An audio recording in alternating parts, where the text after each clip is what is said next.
অনেক মদখোর আমার সাথে বসে একসাথে ডিনার করে, হাফ প্যান্ট পরা, গলায় স্বর্ণের চেইন, হাতে স্বর্ণের ব্রেসলেট, আইসা আমার সাথে ডিনার করছে, আছে এরকম। গাঁজাখোর, আসো বসো, বসলেই তো আমি ওর ডিএনএ, চিন্তার ডিএনএ চেঞ্জ করে দেওয়ার সুযোগ পাবো, চিল্লায় বলো ঠিক কি না?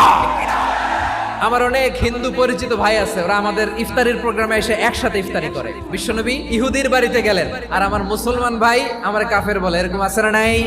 মুসলিমরা দেখতে পারে না, সহ্য করতে পারে। বিষ্ণু ইসা ইসলামের খাদেম ছিল ইহুদি, এতদিন খেদমত করলো, একদিনও বিশ্বনবী ওরে কালিমার দাওয়াত দেয় নাই। কারণ কি? বিশ্বনবী একটা ভালো সময়ের অপেক্ষা করতেছিলেন, দায়ী সুযোগ খুঁজে কখন দাওয়া দিলে ব্যাটে বলে হবে, ঝোপ বুঝে কোপ মারে। বিষ্ণু ইসা ইসলাম ভালো সময়ের অপেক্ষা করতেছিলেন, দেখি আস্তে আস্তে এমন সময় আসছে, ছেলে এবার মুমূর্ষ, যখনই টাইমিং পেয়েছেন দাওয়াত দিলেন, পড়ো লা ইলাহা ইল্লাল্লাহ। প্রতিবেশী ইহুদি হোক হিন্দু হোক, যাবেন, সুসম্পর্ক রাখবেন, উপহার দিবেন, বিপদে পাশে দাঁড়াবেন। অসুস্থ হইলে একটু আপেল নিয়ে যান, আঙ্গুর নিয়ে যান। ইসলামের বিউটি দেখে, সৌন্দর্য দেখে অবাক হবে, নসিব ভালো হলে কোনোদিন কালিমা পড়ে মুসলমান হয়ে যাবে।